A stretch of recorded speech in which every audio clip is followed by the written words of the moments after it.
మాఘమాసంలో వచ్చే పౌర్ణమిని మహామాఘి అంటారండి. అయితే ఈరోజు ఇంటి ముందు ఈ ముగ్గు వేస్తే లక్ష్మీదేవి అనుగ్రహం కలుగుతుంది. జన్మల దరిద్రాలన్నీ తొలగిపోతాయని చెప్పి పెద్దలు చెప్తూ ఉంటారండి. అంతేకాదండి, మీ ఇంటికి ఉన్నటువంటి నరదిష్టి కూడా తొలగిపోతుంది. మరి ఎంతో శక్తివంతమైనటువంటి మాఘ పౌర్ణమి రోజు ఇంటి ముందు ఏ ముగ్గు వేయాలో ఇప్పుడు మనం ఈ వీడియోలో క్లియర్‌గా తెలుసుకుందాం. మాఘ పౌర్ణమిని మహామాఘి అంటారండి. మాఘ పౌర్ణమి రోజు సకల దేవతలు తమ శక్తులను, తేజస్సులను జలంలో ఉంచుతారు కాబట్టి, ఈ రోజున చేసేటువంటి నదీ స్నానం చాలా ప్రాధాన్యత ఉంటుందండి. మాసాలన్నింటిలో కూడా మాఘమాసం అనేది చాలా విశిష్టమైనది. రథసప్తమి, భీష్మ ఏకాదశి, శ్రీ పంచమి, మహాశివరాత్రి ఇలా సకల దేవతలను కొలుచుకునేటందుకు ఏదో ఒక పర్వదినాన్ని అందించేటువంటి మాసం మాఘమాసం. ఇక మాఘ పౌర్ణమి వచ్చింది అంటే చాలండి, పుణ్య తీర్థాలన్నీ కూడా కళకళలాడుతూ ఉంటాయి. స్నానాల్లోకెల్లా మాఘమాసం ఉత్తమమైనది అని చెప్పి పెద్దలు చెప్తూ ఉంటారండి. నదులు, సముద్రాలు, ఆఖరికి గుడిలో ఉన్నటువంటి కోనేరు కూడా ఈరోజు చాలా పవిత్రతను సంతరించుకుంటుంది అని చెప్పి నమ్మకం. ఇంకా మాఘ పౌర్ణమి నాడు చేసేటువంటి సముద్ర స్నానం గురించి చెప్పని అక్కర్లేదండి. ఆషాఢం, కార్తీకం, మాఘం, వైశాఖం అంటూ 4 నెలలు సముద్ర స్నానానికి అనువైనవిగా మన పెద్దలు పేర్కొన్నారు. ఆ పవిత్రమైనటువంటి సంగమం వద్ద మాఘశుద్ధ పౌర్ణమి నాడు సింధు స్నానాలు ఆచరిస్తే సర్వ పాపాలు హరించుకుపోతాయనేది భక్తుల ప్రగాఢ విశ్వాసం.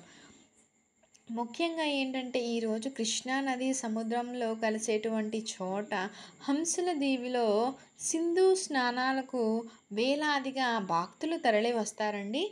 ఏటా కూడా ఆ రోజున రాష్ట్రం నలుమూలల నుంచి కూడా భక్తులు వచ్చి ఇక్కడ పుణ్య స్నానాలు ఆచరిస్తూ ఉంటారు. దీంతో హంసల దీవిలోని సాగర తీరం అంతా కూడా భక్తజన ప్రవాహంగా మారిపోతూ ఉంటుంది.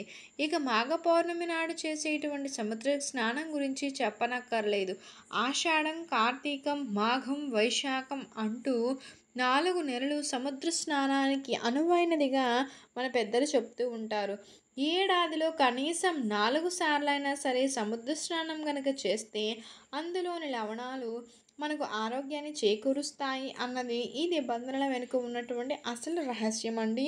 పైగా ఆ 4 మాసాల్లో సముద్ర ఉష్ణోగ్రతలు స్నానానికి తగ్గట్టుగా ఉంటాయని, సముద్ర ఆ టైంలో సముద్రం పైన పడేటువంటి చంద్రకిరణాలు కూడా ఔషధతత్వాన్ని కలిగి ఉంటాయని అంటారు. మాఘ పౌర్ణమిని మహామాఘి అని వ్యవహరిస్తారండి. అన్ని పౌర్ణములలోకెల్లా కూడా ఈ పౌర్ణమి చాలా విశిష్టమైనది. మాఘమాసంలో దేవతలు తమ సర్వశక్తులను, తేజస్సులను జలంలో ఉంచుతారు. అందువలన మాఘస్నానం చాలా గొప్పది.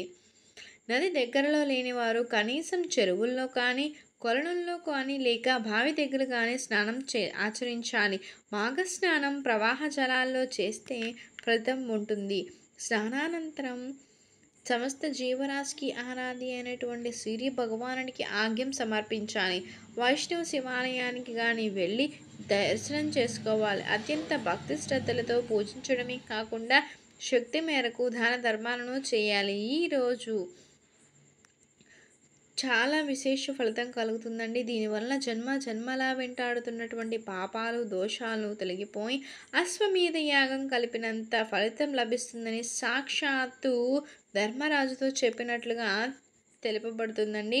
మాఘ పౌర్ణమి కేవలం స్నానానికే కాదండి, ఇష్ట దేవతలను అర్చించడానికి కూడా, పితృదేవతలను తలుచుకునేందుకు కూడా అనువైనటువంటి సందర్భము. ఈరోజు సూర్యుడిని, మహాలక్ష్మిని పూజించడం వల్ల విశేష ఫలితం కలుగుతుంది అని చెప్తూ ఉంటారు.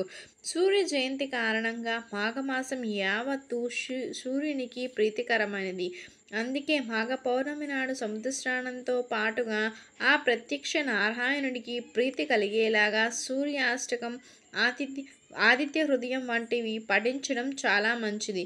ఇంకా మహాలక్ష్మి అమ్మవారిని ప్రసన్నం చేసుకునేందుకు అమ్మవారిని కానీ, విష్ణుమూర్తిని కానీ పద్మాలతో అర్చించమని సూచిస్తూ ఉంటారు. అటు శ్రీ మహాలక్ష్మీదేవికే కాదండి, ఇటు పార్వతీదేవికి కూడా మాఘ పౌర్ణమి ప్రత్యేకమైనది. భూమి మీద ఒక శంకు రూపంలో పడినటువంటి పార్వతీదేవి దక్ష ప్రజాపతి చెయ్యి సోకగానే బాలికగా మారిపోతుంది.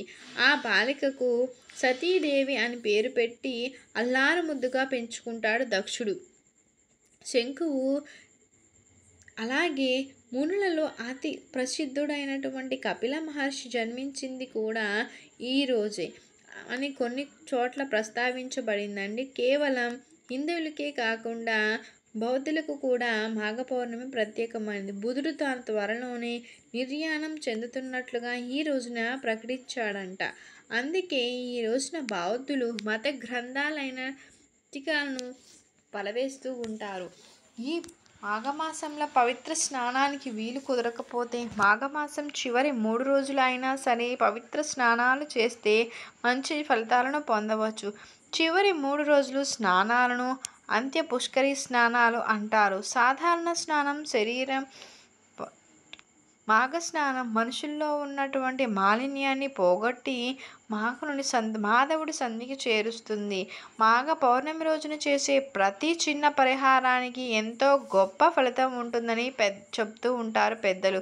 చేసే పరిహారం ఎంత చిన్నదైనా విశేష ఫలితం కలుగుతుంది. అయితే మాఘ పౌర్ణమికి లక్ష్మీదేవికి ప్రీతిగా ఈ ముగ్గును వేస్తే సకల ఐశ్వర్యాలు కలుగుతాయని పెద్దలు చెప్తారు. ఇంటి ముందు అందమైన ముగ్గు అంటే ఆ ఇంటిలో లక్ష్మీదేవి నివాసం ఉంటుంది.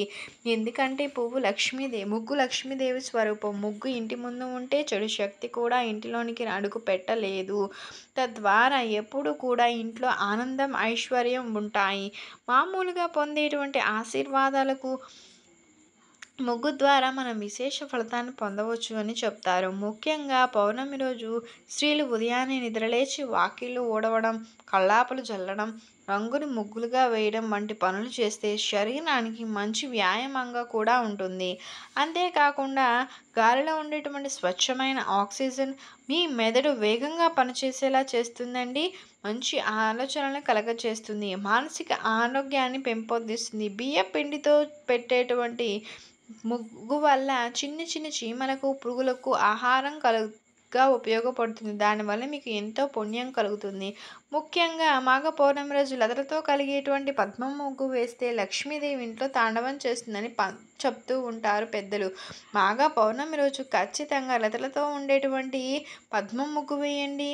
ముగ్గు మీద కొంచెం పసుపు కుంకుమలను వేయండి. ఈ ముగ్గును తొక్కకుండా ఎవరు జాగ్రత్తగా చూసుకోండి. అలాగే మాఘ పౌర్ణమి రోజు పూజ చేసుకునే ముందు పూజ గదిని శుభ్రం చేసుకోండి. పూజ గదిలో పసుపు నీటిని చల్లుకోండి. తర్వాత బియ్యం పిండితో పద్మం ముగ్గు వేయడం వలన లేదా కుబేర ముగ్గు వేయడం వలన ఇంటిలో అడుగుపెట్టినటువంటి లక్ష్మీదేవి బయటకు వెళ్ళదు. అందువల్ల మాఘ పౌర్ణమి రోజున అందరూ కూడా ఈ విధంగా ఇంటి ముందు ముగ్గు పెట్టి లక్ష్మీదేవి అనుగ్రహంతో అంతులేని సంపదలను పొంది జీవితాన్ని పొందండి. మీకు కనుక ఈ వీడియో నచ్చినట్లయితే లైక్ చేయండి, షేర్ చేయండి, బట్ సబ్స్క్రైబ్ చేసుకోవటం మర్చిపోకండి. Thank you for